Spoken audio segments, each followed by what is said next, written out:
And I've got a PhD student, Shinasa, who is comparing the recovery journeys of Black, Asian, and white women in the UK. And for her, for a lot, we struggled to work out why the scores on recovery capital looked slightly odd for the Asian women. Well, and there were two reasons. One, they were typically further down the line of their recovery journey, so they'd effectively stepped away from that. And secondly, in most areas, they felt there was nothing culturally appropriate for Asian women in the way of peer recovery support groups.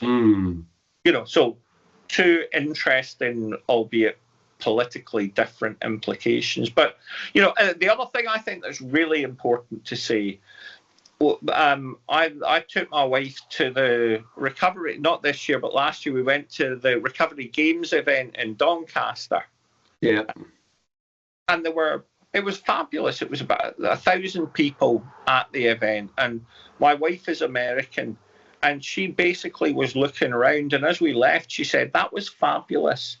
But why were there so few women, and why was there virtually nobody of colour there? And I think that one of the dangers we have with some of the recovery movement stuff in the UK is at times I think there's danger. It is for white, male, working class, 30 to 50-year-old alcohol and opiate users. And another of my former PhD students... Of course, that represents so much of what's going through the treatment sector as well, of course. Exactly. But it's also interesting. I had a PhD student called Beth Collinson, who's now... Yeah, I know of Beth, and I've met Beth, yes. And she is now head of research for the Phoenix, which is a recovery organisation in the United States. Yeah, I knew she'd moved to the US. I'd seen that on social media, yeah.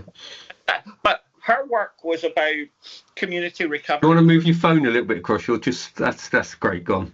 Sorry. Her PhD was about community recovery capital, and a big finding for her was that women were less likely in Sheffield to want to wear the T-shirt of recovery. They were more likely to quickly want to be involved, not in the recovery fishing club, but in the Sheffield Fishing Club.